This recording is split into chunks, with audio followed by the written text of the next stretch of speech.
प्रेम संपर्क में झीआरी को विवाह डेप्यूटी कमिश्नर को महंगा पड़ा। आसतु जाना यार सर्विसेस खबर विषय। 10 वर्षर प्रेम संपर्क पर झीआरी को विवाह करने Begusarai municipality corporation deputy commissioner को महंगा पड़ी। डेप्यूटी कमिश्नर शिवशक्ति कुमार यही विवाह को नहीं स्थानीय अंचल में विवाद देखा देइथिला। डेप्यूटी कमिश्नर यही विवाह को नहीं बेगूसराई म्युनिसिपालिटी कॉर्पोरेशन पक्षरु प्रकाश जे कौनसी सूचना बिना शिवशक्ति कुमार फेरार हो जाइछन्ति। से तांको पदर अपव्यवहार करिछन्ति।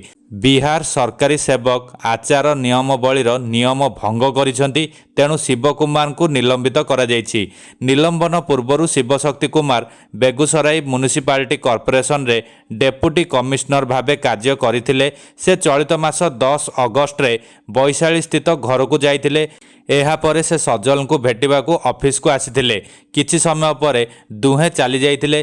पर जना पड़िथिला जे दुहींको भितरे प्रेम संपर्क अछि। सजल शिवंक संपर्क रे झियारी लागिबे, किंतु दुहे विवाह करबाकू निष्पत्ति नेइछन्ति। शिवशक्ति कुमार 24 वर्षीय सजल सिंधु को विवाह करिछन्ति। एही विवाह पर सजन एक वीडियो जरिए कहिथिले 10 वर्षर भल पाइबा पर आमे विवाह करिछु। एही विवाह को मोर कि मो स्वामी परिवार लोक समर्थन करूनाहांती। स्वामी 2 मास हेबो नुआ करी चाकरी करुछन्ती।